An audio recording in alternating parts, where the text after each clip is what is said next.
Hello and welcome back to Learn Linux TV.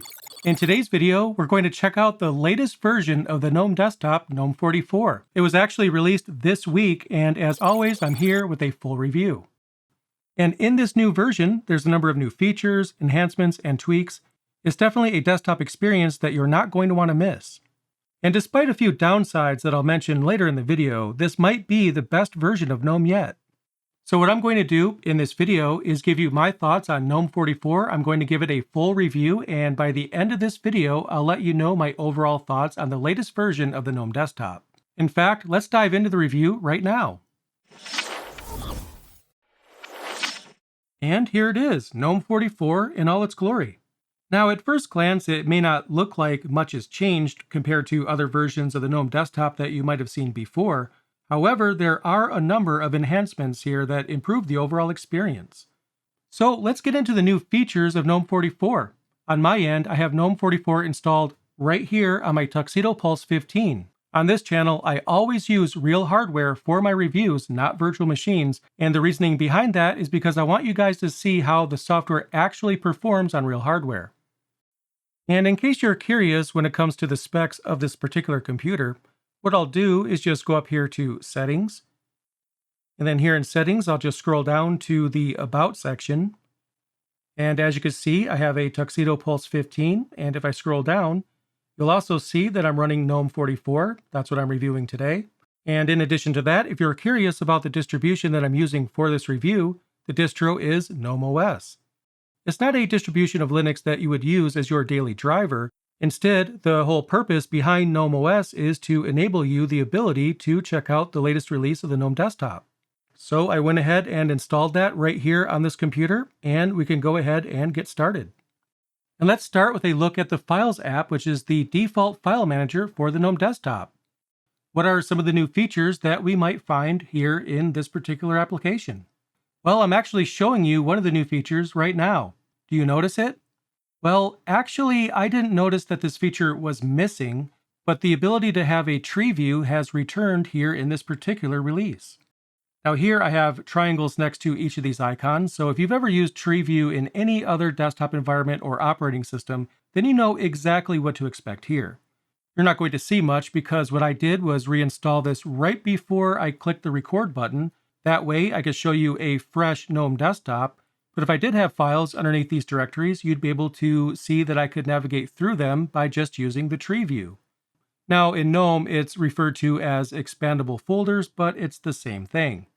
I didn't even know that this feature was ever missing, but I am glad to see that they have re-enabled the tree view option, as you can see right here. Now when you open up files for the very first time, the view mode will be set to icon view by default. As with previous versions, you can switch to a list view, which is my personal favorite. But even when you do switch to list view, the expandable folders option is not going to be enabled by default. So here's how you do it. To set it up, you could go to Preferences, and then you'll see the option for enabling this feature right there. Once you toggle that on, you'll see that you now have expandable folders while using list view in Files. So while this isn't a new feature, it's a welcome return, I guess. I think I'll be enabling this on my computer. I mean, I really do like the tree view option, and I'm somewhat surprised that I didn't even notice that it was missing. Now, moving on, what we'll do now is check out some of the new features when it comes to this quick settings menu right here. Now, this menu is not new. In fact, it wasn't new in the previous release either, but what they did in GNOME 43 was completely redesign it. And I absolutely love the way it looks. Its appearance is much more modern, but it's not just about appearance, it's also more functional as well. Now at first you might not notice the new features, and you'd be forgiven because one of the new features is actually hidden by default. And right here, next to the Bluetooth icon, for example, we have this arrow icon, and when we click on it, we can see which Bluetooth devices we currently have connected. On my end, I don't have any Bluetooth devices, but regardless, this is very welcome. This way, you don't have to go into the Settings app itself in order to configure Bluetooth devices. You can see those right here. Now, I mentioned earlier that this particular menu has a new feature that's hidden by default, so let's take a look at that right now. So what I'm going to do is open up a random application. And what I've done is I've installed KeePass XC. You can see that right here. I've installed that off camera. Of course, that's not something that GNOME itself normally comes with, but I felt it would be a very good example. So now that I have this particular app open, I can show you the new feature. And well, it's still hidden. What's going on there? So the feature that I'm referring to is the ability for the GNOME desktop to tell you about applications that are running in the background. Specifically, that means applications with no visible window. Now, since the KeePass XC window is visible, then that's why it doesn't show in quick settings. So what I'll do is just close out. And what I've done is I've configured KeePass XC to have a tray icon, so when I go back up here, we can see that it now says that I have a background app running. When I click on it, it tells me which apps in particular are running in the background, and that's really, really cool. In the past, the GNOME desktop actually removed its interface to show system tray icons in background apps, and that annoyed quite a few people. So I think it's a great thing that we have the ability to see background apps again in this particular release. Well, there's a very significant downside when it comes to this feature, but I'll mention that when I get to the downside section. I like the fact that it's shown here in quick settings, rather than being another icon here in the panel at the top of the screen. Reason being, with apps nowadays, you could easily have a bunch of icons stretched all the way over the panel, and that's a very common problem when it comes to modern operating systems. But having it here in quick settings is going to keep the top bar tidy, and I like that. Anyway, like I mentioned, I will be coming back to this later in the review, so let's check out another new feature. And in particular, what I'll do is show you a few of the smaller but still welcome improvements in GNOME 44. And what I'll do is go up here to Settings. And specifically, there's been improvements to the sound settings section, and there's also been improvements to the mouse and touchpad section as well. So in particular, if I go through the settings right here, and here we have mouse and touchpad, so I'll click on that. And what they've done is redesigned this to look better and more modern, and I really do like it. And as a nice touch, if you hover over any of these icons right here, you'll see an animation to help you understand what it exactly configures. So here we have settings for how the mouse wheel scrolls, and you could choose traditional mode or natural mode. As for me, I prefer natural mode, so that's what I'll go with. But I think the fact that they've added these animations is a very nice touch. It's just yet another example of the attention to detail that GNOME's developers put in each and every single release. Anyway, let's move on to sound settings. So we have that right here. And at first, it probably doesn't look all that different, but they did enhance this menu. One example of that is the ability to disable the alert sound right from here. And honestly, the GNOME alert sound is one of the most annoying things in desktop Linux, in my opinion. I mean, does anyone like that sound? At least on my end, I haven't met anyone that likes that particular sound, so it's great that you could disable it. But if you haven't heard what I'm referring to, then what I'll do is just open up a terminal. And this isn't the only time you would hear this sound effect, so if I press backspace too many times, for example,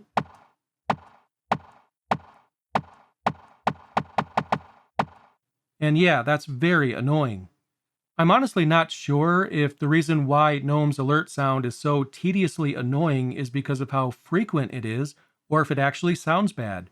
I mean, every little thing you do will trigger the alert sound. But thankfully, what we could do now is just, get rid of it. And if I bring up the terminal again, I don't even know why I closed it in the first place. If I press the backspace key now, I don't hear anything. So I fixed it. And considering that this is always the very first thing that I disable on a GNOME desktop, I'm glad that I have easy access to do just that. But overall, I mean, there's nothing groundbreaking here. It definitely looks better. We have more options. So I really think the improvements are welcome. It's not going to be enough by itself to give you a reason to switch to this desktop, but having more settings and more options is always welcome. And there's further improvements all over the desktop. In fact, there's so many improvements that I can't go over each and every single one of them in this video, but I will go over the most noteworthy, and another one of those features is the fact that GNOME Software is more responsive now. And let's check that out. So what I'll do is open up GNOME Software. It's this icon right here. And if you didn't already know, GNOME Software is the default application that people use when it comes to GNOME desktops for installing new applications. Now, personally, I never really found much fault with this, but I do notice that it is much faster now. So, for example, if I was to just scroll through here and choose a random application, I'll just click on Bitwarden, for example. Now, I didn't edit that or speed it up or anything. That was actually how fast this page loaded. I remember in the past, sometimes the screenshots wouldn't even show for a little while after the page loaded, but everything is much more responsive. Sorry to interrupt myself, but I just wanted to let you know that I really enjoy making this content for you guys. I have a ton of fun. If you enjoy the content that I produce, then please consider supporting Learn Linux TV. The thing is, producing content like this isn't cheap. So by giving back to the channel, you can help me make even more content for you guys. And to find out more about how you can support Learn Linux TV, what you could do is go to support.learnlinux.tv, and there you'll find some of the ways that you can help support the channel. Anyway, let's get back to the video. And since I have this open, I may as well install something. And since I have Bitwarden here on the screen, I'll just go ahead and install that right now. So it's an easy to use application, just like it's always been. I just click the install button and now the application is installing. Another new feature when it comes to software is not visible at all, but it is a helpful one. If you use Flatpaks like I do, then you might have some Flatpak runtimes that are no longer being used. What GNOME is going to do now is automatically remove any unused runtimes. And that's just going to keep your hard drive tidy, which is great. In fact, I don't enjoy manually cleaning those out every now and then, so the fact that I don't have to anymore, that's really cool. And another thing that I like about GNOME 44 is how responsive it is in general. It's not just GNOME software, the entire desktop feels a lot more responsive in my opinion. So I'll just open up a few random applications and maybe you'll see what I'm talking about. And everything just seems so smooth in my opinion. I'm just clicking around. I'm not doing anything, out of the ordinary, of course. But every time I click on something, I feel like it's responsive. The performance is great. At no point do I feel like I'm waiting for the desktop to catch up with me. It's keeping up with me just fine. And since I don't have all that much running, then we can see that the CPU is mostly idle right now.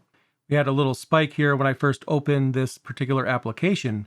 But when GNOME idles, well, it's not using all that much CPU, as you can see. Some people do accuse the GNOME desktop of being bloated, which isn't true at all. And one of the things that might be the reason for that is we can see right here that 1.8 gigabytes of memory is being used.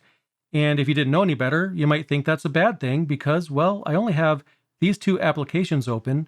So how am I using 1.8 gigabytes of memory? Well, keep in mind that unused RAM is wasted RAM.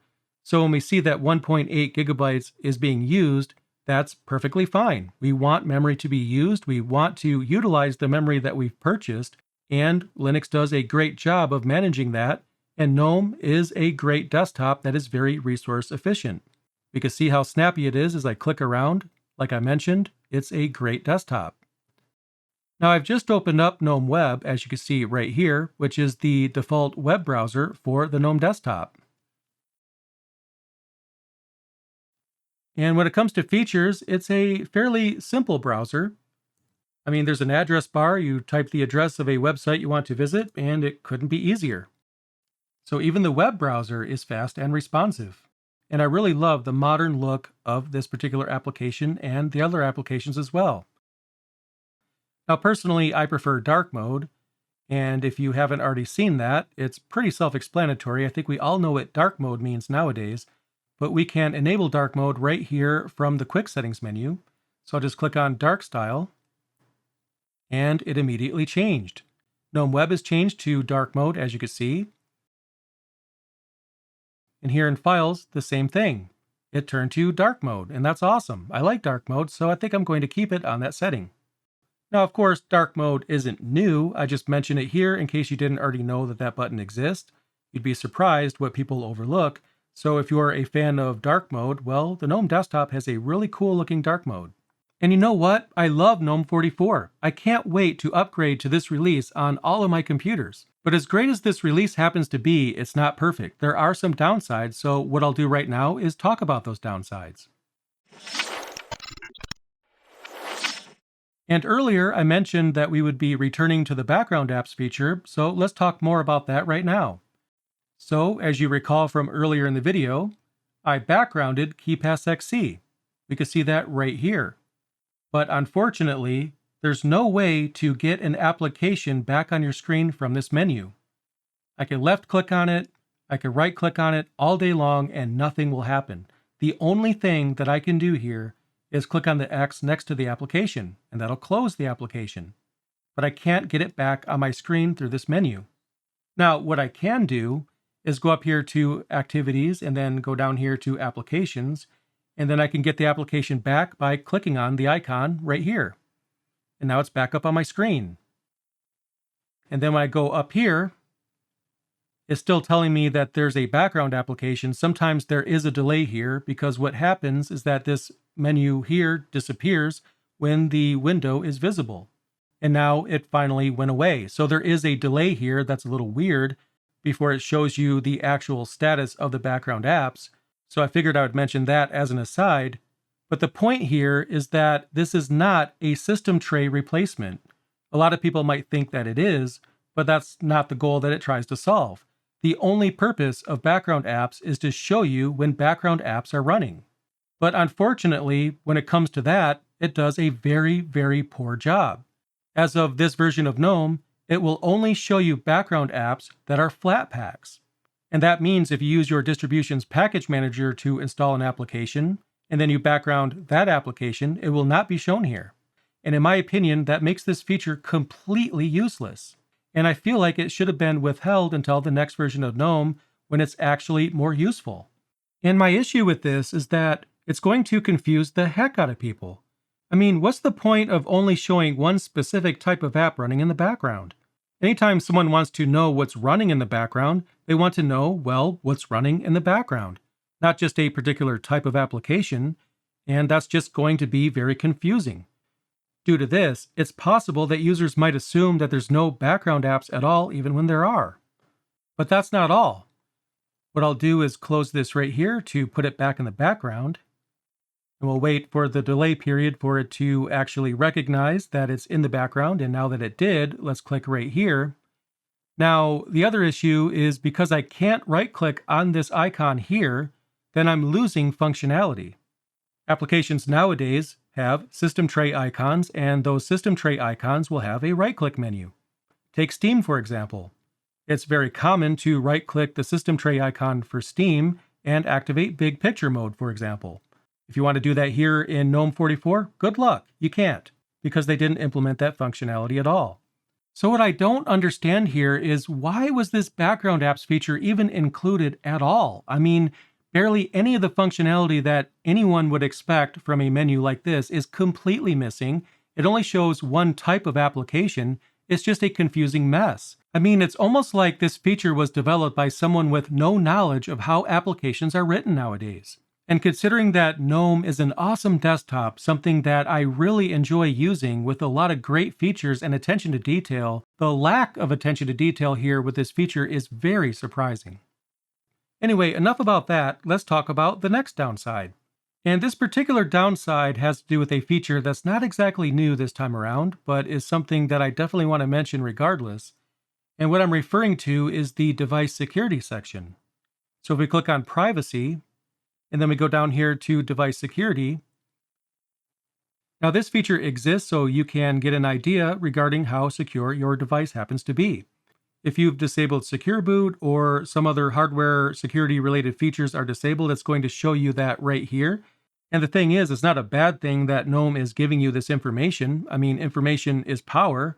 But the problem here is that this screen will give you either a false sense of security or a false sense of insecurity.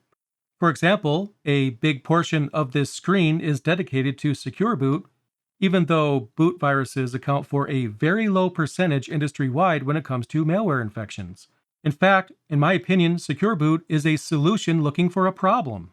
Now, to be fair, I'm not saying that firmware viruses don't exist. It is a real security threat. It's just a very small threat compared to other more important threats, like, password security. For example, what I did off camera was I changed my password to monkey123.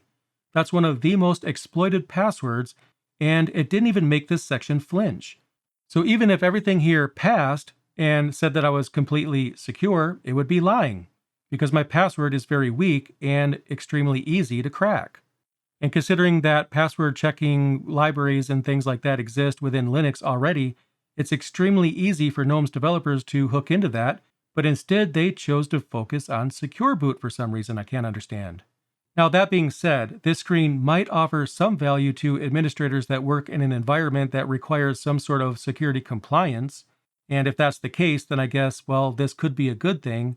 But I do feel that this particular security section here, as it's currently designed, is going to do, well, more harm than good. I think the GNOME developers should completely remove this until it actually gives people a truly accurate account of their security. Now, there's certainly other things to talk about when it comes to GNOME 44. The features and changes that I've mentioned are not all of the changes, just the more noteworthy changes. Now, to be fair, even though I mentioned a few downsides here, GNOME 44 is awesome. It's fast, it's performant, just like other versions of GNOME, but even more so. And like I mentioned a few times, there's enhancements all over the place, so it's a very welcome improvement for sure.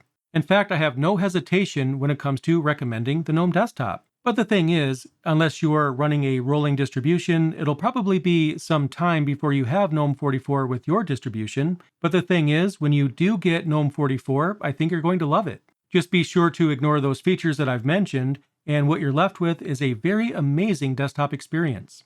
Anyway, that was my review of GNOME 44. Be sure to let me know what you thought of this review in the comments down below, and be sure to subscribe to Learn Linux TV for the latest in Linux. Anyway, thank you so much for checking out this review. I really appreciate it, and I'll see you in the next video.